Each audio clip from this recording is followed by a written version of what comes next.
नमस्ते, स्वागत है आपका आपके अपने चैनल डिवाइन मैसेंजर पर। तो आज सुबह से गीता के वो सेंटेंस मुझे बहुत ज़्यादा याद आ रहा है और लगातार उस एक सेंटेंस से ना विचारों का झंझावत जो है मस्तिष्क में हो रहा है बहुत ज़्यादा। तो अब मुझे लगा कि ये जो लगातार कुछ चैनलिंग हो रही है तो मैं जस्ट उसको आप तक कन्वे करना चाहती हूँ कि ये यहाँ पर मेरे लिए भी साथ में जो हम सभी लोग सिर्फ गीता को पढ़ते ही हैं, लेकिन एक्चुअल में गीता का एक एक शब्द, एक एक सेंटेंस में कितना गूढ़ रहस्य छिपा है, ये हम समझ पाएँ।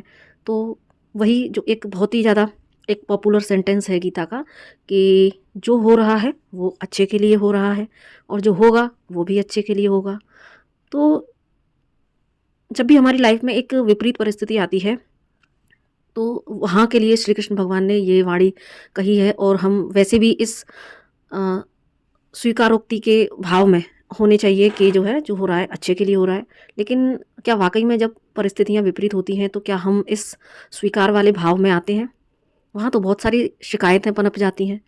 तो यही एक सेंटेंस ना बार बार जो है आ रहा था दिमाग में। फिर कुछ चीज़ें, कुछ इंसाइट्स ऑटोमेटिक चलने लगी कि यस, जो हो रहा है बेशक दिखने में वर्स्ट हो सकता है, अनफेवरेबल हो सकता है, शिकायतें पनप सकती हैं मन में, होप खो सकती है। और ये मैं ना जो चैनल होता जा रहा है वही मैं आपको कन्वे कर रही हूँ कि यही सुबह से कुछ लाइंस आ रही हैं, आती जा रही हैं लगातार।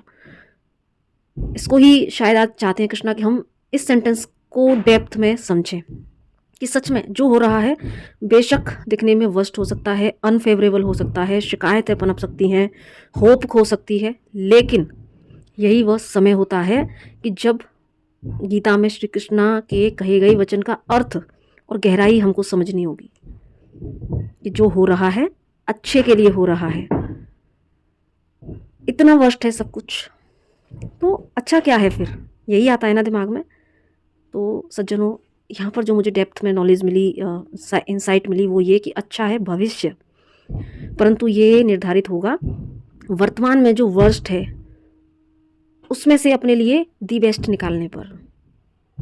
ये निर्धारित होगा ये मंथन करने पर कि इस वर्स्ट में भी तो वो डिवाइन एनर्जीज हैं, वो कृष्णा हमारे ऊपर काम कर रहे हैं।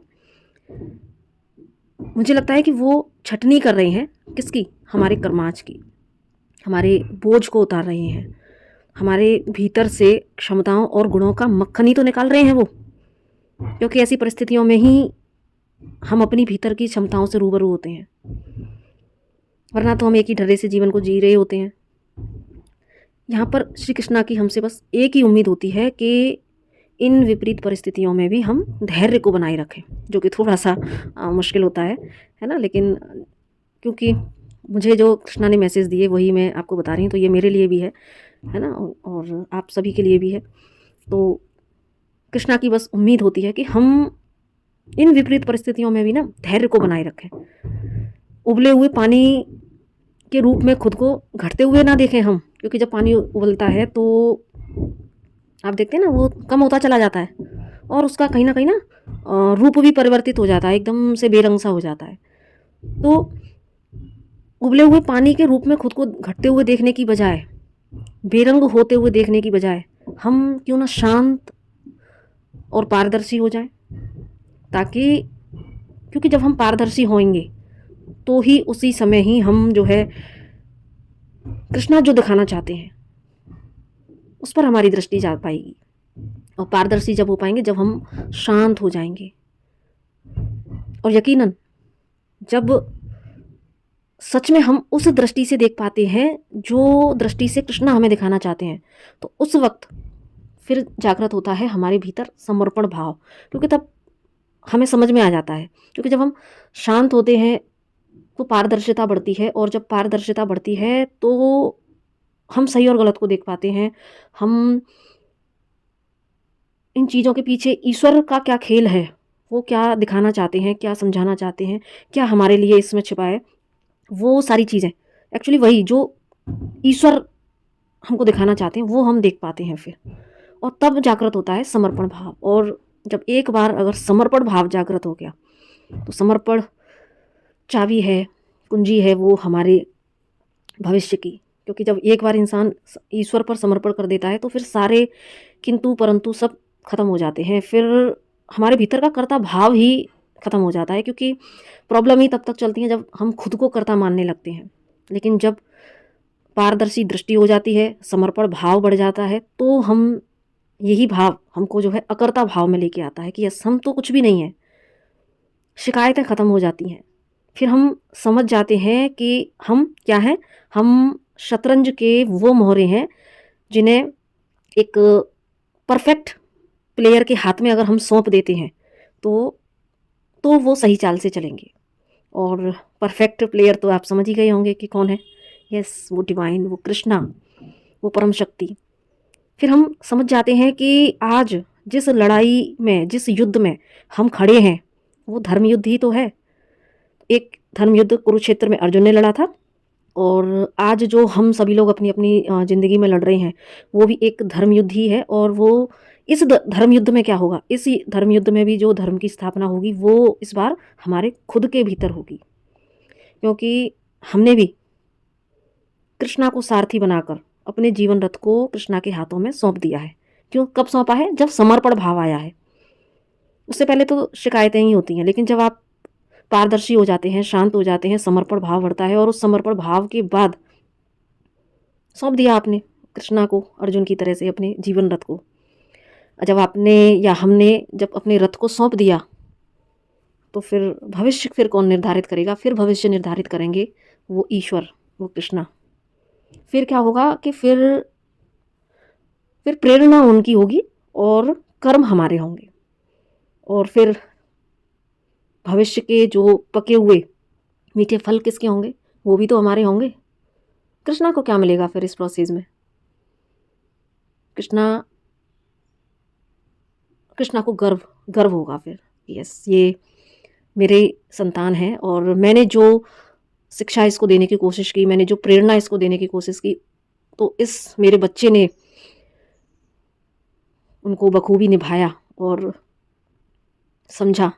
तो यस, क्योंकि ईश्वर को सच में हमसे कुछ नहीं चाहिए, वो सिर्फ हमसे हमारा समर्पण चाहते हैं। और ये बात बोलते हुए मैं खुद भी बहुत इमोशनल हो रही हूँ कि यस, हम विपरीत परिस्थितियों में होप खो बैठते हैं। ईश्वर से ही कितनी सारी हम खुद तो विक्टिम एनर्जी में जाते ही हैं, बल्कि हम ईश्वर को भी कितना कुछ कह देते हैं, कितना कोसते हैं। लेकिन यस, अगर हम थोड़ा सा भी शांत होकर ईश्वर के खेल को समझने की कोशिश करें, अपने आप को शतरंज के मोहरे की तरह उसके हाथ में समर्पित करके एक बार देखें, तो वो हमको कभी भी गलत किसी बॉक्स में, जैसे शतरंज के बॉक्स होते हैं ना, वो कभी हमें किसी गलत बॉक्स में जाने नहीं देगा, गलत किसी हाथ में हमको जाने नहीं देगा। तो बस सज्जनों, हमको अपने आप को, अपने रथ को श्री कृष्णा को सौंप देना है, उनको अपना सारथी बना लेना है, और तभी हमें गीता में कृष्ण की वो वाणी का सही अर्थ समझ में आएगा कि यस, जो होता है अच्छे के लिए होता है, और जो हो रहा है अच्छे के लिए हो रहा है, और जो होगा वो भी बहुत अच्छे के लिए होगा।